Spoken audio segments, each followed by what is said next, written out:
Bosco Campus Vision. This is Rani, Assistant Professor, PG Department of Commerce, Don Bosco College, Kottayam. The last class we discussed a problem relating to departmental accounting with some adjustments. Today we are going to discuss what do you mean by inter-department transfer and the problem relating to inter-department transfer. Today's question is this. Dhanam Limited has three departments, namely Department X, Y and Z. The following relates to the departments for the year 2017. First item, opening stock, Department X 12,000, Y 16,000, Z 10,000. Purchases X 36,000, Y 44,000, Z 29,000. Sales X 58,000, Y 74,000, Z 22,000. Wages X 3,000, Y 4,000, Z 5,000. Carriage on purchases X 2,000, Y 3,000, Z 2,000. Then common items. Carriage outwards total 9,000. Discount allowed rupees 3,000. Commission on purchases 4,500. General manager salary 7,000. Interest and dividend received 1,500. Then closing stock of Department X, Y and Z were 18,000 rupees, 16,000 and 7,000 respectively. During the year, goods of the cost of rupees 400 were transferred from X to Y and for rupees 2,000 from Z to X. Wages of Department Y include services rendered for Department X for rupees 200. Prepare departmental trading and profit and loss account and general profit and loss account for the year ending 31st March 2017. Then what do you mean by inter-department transfer? Inter-department transfer means transfer of goods or services from one department to another. ഒരു ഡിപ്പാർട്ട്മെൻറ്റിൽ നിന്ന് മറ്റൊരു ഡിപ്പാർട്ട്മെൻറ്റിലേക്ക് ഗുഡ്സോ അല്ലെങ്കിൽ സർവീസസോ transfer ചെയ്യുന്ന പ്രോസസ്സിനെയാണ് ഇൻ്റർ department transfer എന്ന് പറയുക. Okay, നമുക്ക് ഈ പ്രോബ്ലത്തിൽ ഇതെങ്ങനെ അഡ്ജസ്റ്റ് ചെയ്യും എന്ന് നോക്കാം. Okay, then let's start. Departmental trading and profit and loss account. Departmental trading and profit and loss account for the year ended 31st March 2017. Okay, അപ്പം നമ്മളിവിടെ പ്രിപ്പയർ ചെയ്യാൻ പോകുന്നത് departmental trading and profit and loss account ആണ്. Okay, നോക്കാം. First നമുക്ക് particulars ഇവിടെ 3 department ആണുള്ളത്. X, Y and Z ആണ്. X, Y and Z 3 department ആണുള്ളത്. ദെൻ ഒരു ടോട്ടൽ കോളം, ഈ 3 ഫിഗറും കൂടെ ടോട്ടൽ ചെയ്യാൻ വേണ്ടിയിട്ട് ഒരു കോളം കൂടെ. Okay, then particulars X, Y, Z and total. Okay, then first item to opening stock. First item opening stock ആണ്. 12,000 rupees of department X, 16,000 rupees ആണ് വൈക്കുള്ള സ്റ്റോക്ക് എന്ന് പറയുന്നത്. ഇസഡിൻ്റെ 10,000 ആണ്. ഇസഡിൻ്റെ 10,000 റുപ്പീസിൻ്റെ സ്റ്റോക്കാണുള്ളത്, ഓപ്പണിംഗ് സ്റ്റോക്കാണ്. ഈ 3 ഫിഗറും കൂടെ ടോട്ടൽ ചെയ്തതാണ് 38,000 എന്ന് പറയും. ഈ 3 ഫിഗറും കൂടി ടോട്ടൽ ചെയ്തതാണ് 38,000. Okay, then next purchases. X have 36,000 rupees, Y 44,000 rupees and Z 29,000 rupees. Total 1,09,000 rupees ആണ്. 1,09,000 rupees. Next item then inter department transfer ആണ്. എങ്ങനെ അഡ്ജസ്റ്റ് ചെയ്യാൻ നോക്കാം. നോക്കിയേ, ഇവിടെ നോക്കേ 2x ആണ്. എക്സിനെ നമുക്ക് വൈയിൽ നിന്ന് ട്രാൻസ്ഫർ ചെയ്ത് കിട്ടിയിട്ടുണ്ട്. എത്രയാണ്? സോറി, എക്സിൽ നിന്ന് ട്രാൻസ്ഫർ ചെയ്ത് കിട്ടിയിട്ടുണ്ട്. ആർക്ക്? വൈ എന്ന് പറയുന്ന ഡിപ്പാർട്ട്മെന്റിന് 4,000 റുപ്പീസിന്റെ ഗുഡ്സ് ട്രാൻസ്ഫർ ചെയ്ത് കിട്ടി. Welcome to Bosco campus vision. This is Rani, assistant professor, PG department of commerce, Don Bosco college, Kottiyam. The last class we discussed a problem relating to departmental accounting with some adjustments. Today we are going to discuss what do you mean by inter-department transfer and the problem relating to inter-department transfer. Okay, inter-department transfer ആണ്. ഇവിടെ നോക്കിയേ, എക്സിന്റെ കയ്യിൽ നിന്ന് വൈക്ക് transfer ആയിട്ട് കിട്ടിയിട്ടുണ്ട്. വൈക്ക് 4,000 റുപ്പീസിന്റെ ഗുഡ്സ് ട്രാൻസ്ഫർ ആയിട്ട് കിട്ടിയിട്ടുണ്ട്. വൈക്ക് എക്സിന്റെ കയ്യിൽ നിന്ന് ട്രാൻസ്ഫർ ചെയ്ത് കിട്ടി. അപ്പൊ കിട്ടുമ്പോൾ ആർക്കാണോ ആ ഗുഡ്സ് കിട്ടുന്നത് ആ ഡിപ്പാർട്ട്മെന്റിന്റെ ഡെബിറ്റ് സൈഡിൽ ആ ഡിപ്പാർട്ട്മെന്റിൽ എമൗണ്ട് എഴുതുക. ഏത് ഡിപ്പാർട്ട്മെന്റിനാണോ ഗുഡ്സോ സർവീസസോ കിട്ടുന്നത് അത് ഡെബിറ്റ് സൈഡിൽ കാണിക്കാം. ഓക്കെ, അപ്പം ആരിൽ നിന്ന് കിട്ടി എന്നുള്ളതാണ് ഇവിടെ കാണിക്കേണ്ടുന്നത്. ഇവിടെ നോക്കി 2x എന്ന് എഴുതുമ്പോൾ എക്സിൽ നിന്ന് കിട്ടി. ആരുടെ കോളത്തിലാണ് എമൗണ്ട് എഴുതിയേക്കുന്നത്? വൈയുടെ കോളത്തിൽ. അപ്പോൾ അതിന്റെ അർത്ഥം എന്താണ്? എക്സിൽ നിന്ന് വൈക്ക് 4,000 റുപ്പീസിന്റെ ഗുഡ്സ് ട്രാൻസ്ഫർ ചെയ്ത് കിട്ടി എന്നുള്ളതാണ്. ഓക്കെ അല്ലേ? അപ്പോൾ ഒന്നാമത്തെ ഐറ്റം എന്താണ്? 2x ട്രാൻസ്ഫർ ഗുഡ്സ് ഫ്രം എന്താണ്? എക്സ് ആണ്. വൈക്ക് 4,000 റുപ്പീസിന്റെ ഗുഡ്സ് കിട്ടി. ഓക്കെ, ദെൻ നെക്സ്റ്റ് നോക്കിയേ, അത് തന്നെ നമ്മൾ ഇപ്പുറത്ത് പോസ്റ്റ് ചെയ്തേക്കുന്നത് എങ്ങനെയാണ് എങ്ങനെയാണെന്ന് നോക്കിയേ. വൈയുടെ കോളത്തിൽ കണ്ടോ, വൈയുടെ കോളത്തിൽ എന്ത് എഴുതിയേക്കുന്നു,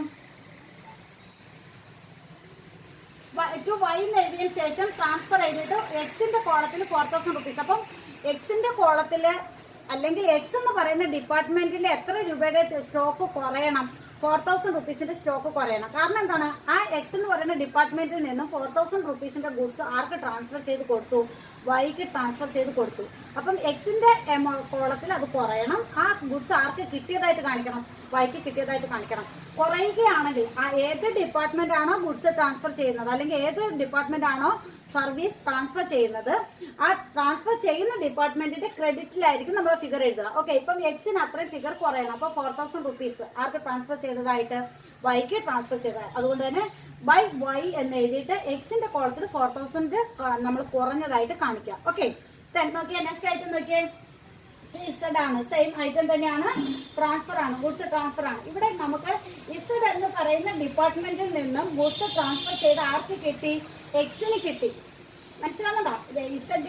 ഇസഡിന്റെ കയ്യിൽ നിന്നും, അതായത് ഇസഡ് എന്ന് പറയുന്ന ഡിപ്പാർട്ട്മെന്റിൽ നിന്നും എക്സ് എന്ന് പറയുന്ന ഡിപ്പാർട്ട്മെന്റിലേക്ക് 2000 റുപ്പീസിന്റെ ഗുഡ്സ് കിട്ടി. ഓക്കെ, അപ്പൊ അതെങ്ങനെ വരാൻ നോക്കിയാൽ, ഇപ്പം ആരുടെ ഡിപ്പാർട്ട്മെന്റിലെ എമൗണ്ട് കുറയണം, ഇസഡിന്റെ കോളത്തിലെ എമൗണ്ട് കുറയണം അല്ലെ. നോക്കിയാൽ നമുക്ക് നോക്കാം, 2/x എന്ന് എഴുതിയിട്ട് 6 കോളത്തിൽ എമൗണ്ട് കുറഞ്ഞിട്ടുണ്ട്, ഇസഡിന്റെ കോളത്തിൽ എമൗണ്ട് കുറഞ്ഞിട്ടുണ്ട്. ആ ഇന്റർ ഡിപ്പാർട്ട്മെന്റ് ട്രാൻസ്ഫർ അഡ്ജസ്റ്റ് ചെയ്യുന്നത് എങ്ങനെയാണെന്ന് മനസ്സിലായോ? അപ്പൊ നമ്മൾ പഠിച്ചത് ഗുഡ്സ് ട്രാൻസ്ഫർ ചെയ്യുന്നതാണ്. ഏത് ഡിപ്പാർട്ട്മെന്റ് ആണോ ഗുഡ്സ് സെൻഡ് ചെയ്യുന്നത് ആ ഡിപ്പാർട്ട്മെന്റിന്റെ ക്രെഡിറ്റ് സൈഡിൽ കാണിക്കുക, ഏത് ഡിപ്പാർട്ട്മെന്റിലാണോ ഈ ഗുഡ്സ് കിട്ടുന്നത് അത് ഡെബിറ്റ് സൈഡിലും കാണിക്കുക. അത്രേ ഉള്ളൂ. ഓക്കെ, നെക്സ്റ്റ് ഐറ്റം ക്യാരിയേജ് ആണ്. ഓക്കെ, ക്യാരിയേജ് ഇൻവേർഡ് ആണ്. നോക്കിയേ, 2000, 3000, 2000, 7 ഇതിന്റെ ടോട്ടൽ ആണ് 7000 എന്ന് പറയാം. അപ്പം 7000 ഇൻ കേസ് ടോട്ടൽ ആണ് 7 ക്യാരിയേജ് ഇൻവേർഡ് 7000 ടോട്ടൽ തന്നാൽ ഏതിന്റെ ബേസിൽ ഡിവൈഡ് ചെയ്യാം, പർച്ചേസസിന്റെ ബേസിൽ ഡിവൈഡ് ചെയ്യാം. ഓക്കെ, അപ്പൊ 2000, 3000, 2000 ദെൻ എന്താണ് 7000 ടോട്ടൽ. ദെൻ വേജസ് 3000, 4000, 5000 ഇതിന്റെ ടോട്ടൽ ആണ് 12,000. 3000, 4000, 5000 അത് ടോട്ടൽ ചെയ്യുമ്പോൾ 12,000 കിട്ടും. ദെൻ നെക്സ്റ്റ് ട്രാൻസ്ഫർ ആണ്. ഇവിടെ എന്ന് പറയുന്നത് ട്രാൻസ്ഫർ സർവീസസ് ആണ്, സർവീസ് ട്രാൻസ്ഫർ ചെയ്യുന്ന കേസാണ്. ഓക്കെ, ഇവിടെ വൈ ആണ്. ഈ ഫിഗർ ആർക്കാണ് കിട്ടിയേക്കുന്നത്, എക്സിനാണ് കിട്ടിയേക്കുന്നത്. അപ്പൊ തന്നെ നമുക്ക് മനസ്സിലാകാം സർവീസസ് റിസീവ്ഡ് ഫ്രം വൈ അല്ലെ, സർവീസസ് റിസീവ്ഡ് ഫ്രം വൈ ആരാണ് റിസീവ് ചെയ്തിരിക്കുന്നത്, എക്സ് ആണ്. അപ്പൊ സർവീസ് കിട്ടിയത് എക്സിനാണ്. എത്ര രൂപയുടെ സർവീസ് കിട്ടി, 200 റുപ്പീസിന്റെ സർവീസ് കിട്ടി. അപ്പൊ 200 നമ്മൾ ഏത് കോളത്തിൽ എഴുതി, എക്സിന്റെ കോളത്തിൽ എഴുതി. ആരുടെ കയ്യിൽ നിന്നാണ് കിട്ടിയത്, വൈയുടെ കയ്യിൽ നിന്ന്. അപ്പൊ നമ്മൾ വൈ എഴുതി, ബ്രാക്കറ്റിൽ മനസ്സിലാകാൻ വേണ്ടി എഴുതിയിട്ടാണ് സർവീസസ് റിസീവ്ഡ് ഫ്രം വൈ എന്ന് കാണിച്ചിരിക്കുന്നത്. ഓക്കെ, മറ്റുള്ള കോളം എല്ലാം ബ്ലാങ്ക് ചെയ്തു. ഈ ഐറ്റം നമ്മൾ നോക്കിയാൽ ഇവിടെ നമ്മളൊരു പിന്നെ എന്താ ഇപ്പോഴത്തെ ക്രെഡിറ്റ് സൈഡിൽ അത് പോസ്റ്റ് ചെയ്യുന്നത് എങ്ങനെയാണെന്ന് നോക്കിയാൽ, എക്സിന് എന്ത് ചെയ്യണം, സർവീസ് പ്രൊവൈഡ് ചെയ്തത് ആരാണ്, എക്സിനാണ് കിട്ടിയത് അല്ലെ.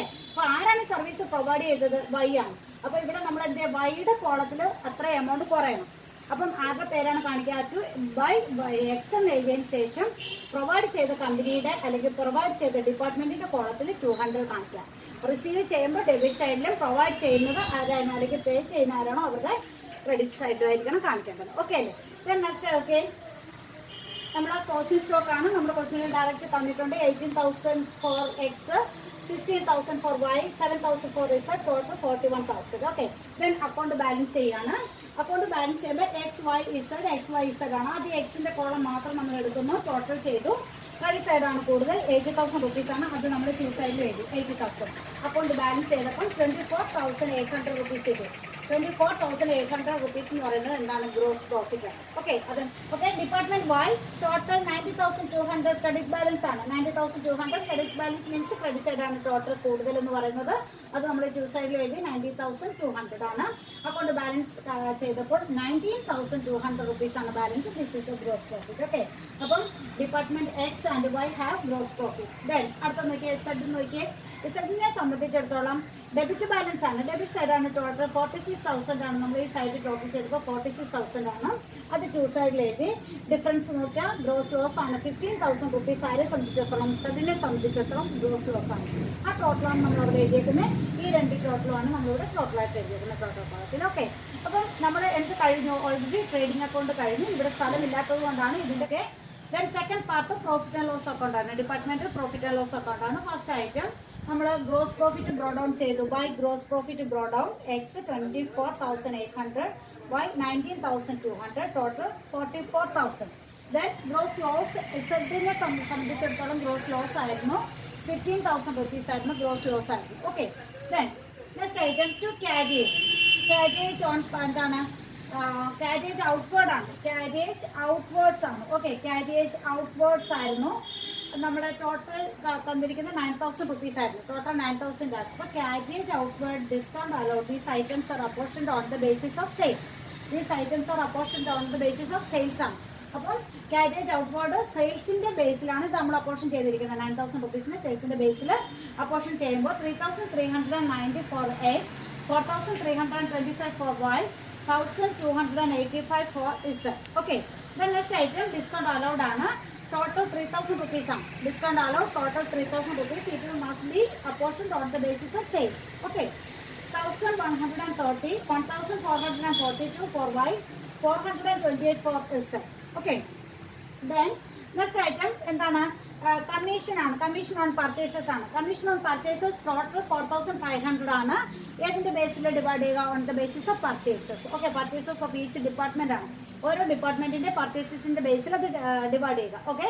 അപ്പം 1,486 for X, 1,816 for Y, 1,198 for എന്താണ് ഇസഡ് ആണ്. ഓക്കെ.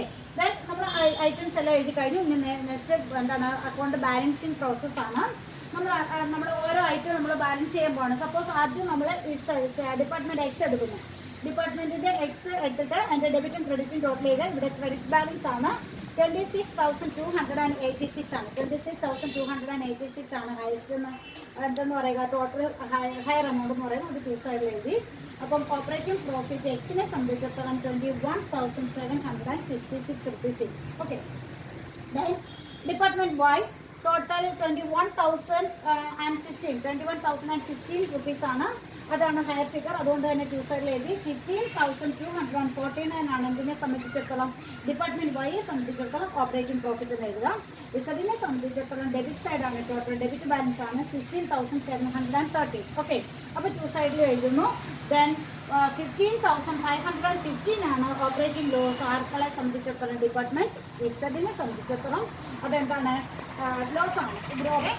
ദെൻ അപ്പം നമുക്ക് ഈ gross profit X and Y അത് ടോട്ടലാണ് 21,500 എന്ന് പറയുന്നത്. Then operating loss 15,515. ആ ഹൈസ്റ്റ് ആ ടോട്ടൽ എമൗണ്ട് ആണ് നമ്മൾ ടോട്ടൽ കോസ്റ്റ് എഴുതിയിരിക്കുന്നത്. ഓക്കെ. അപ്പം എനിക്ക് കഴിഞ്ഞു department trading and profit and loss account കഴിഞ്ഞു. ഇനി നമ്മൾ പ്രിപ്പയർ ചെയ്യുന്നത് ജനറൽ പ്രോഫിറ്റ് ആൻഡ് ലോസ് അക്കൗണ്ടാണ്. Okay. Okay. Then general profit and loss account. General profit and loss account for the year ended 31st March 2017. Okay. First of all, transfer എന്താണ് operating profit and operating loss to this account. അപ്പം first by operating profit X Y, എക്സിൻ്റെ ഡിപ്പാർട്ട്മെൻറ്റിൻ്റെ വൈയുടെയും എന്ത് ചെയ്യുക, gross പ്രോഫിറ്റുകളെല്ലാം transfer ചെയ്യുക. Then gross loss by ഇസഡിൻ്റെ ഗ്രോസ് ലോസ് ട്രാൻസ്ഫർ ചെയ്തു. ഓക്കെ. 21,756. Then 15,249. ഇത് രണ്ടും എന്തായിരുന്നു, ഗ്രോസ് പ്രോഫിറ്റ് ആയിരുന്നു. Then gross loss for third 15,550. Okay. The next items, general manager salary 7,000, loss on sale of asset 2,000, then interest dividend received 1,500. ഇത് income ആണ്. അത് നമ്മൾ ക്രെഡിറ്റ് സൈഡിൽ എഴുതി. ഈ രണ്ടായിട്ട് എക്സ്പെൻസസ് ആണ്. ഇത് എപ്പോഴും നമ്മൾ എവിടെ എടുക്കുകയുള്ളൂ, ജനറൽ പ്രോഫിറ്റ് ആൻഡ് ലോസ് അക്കൗണ്ടിൽ എടുക്കുകയുള്ളൂ. ഓക്കെ. ദെൻ അക്കൗണ്ട് ബാലൻസ് ചെയ്യുക. ടോട്ടൽ 38,515, 38,515. അപ്പം നെറ്റ് പ്രോഫിറ്റ് എന്ന് പറയുന്നത് ഓൺലി 14,000 rupees ആണ്. ഈ 3 ഡിപ്പാർട്ട്മെൻറ്റും കൂടി ബിസിനസ് നടത്തുന്നത് വഴി നമുക്ക് കിട്ടുന്ന നെറ്റ് പ്രോഫിറ്റ് എന്ന് പറയുന്നത് എത്രയാണ്? 14,000 rupees ആണ്. Okay. Dear students, watch and listen the videos carefully and try to work out this problem and also write the meaning of inter-department transfer.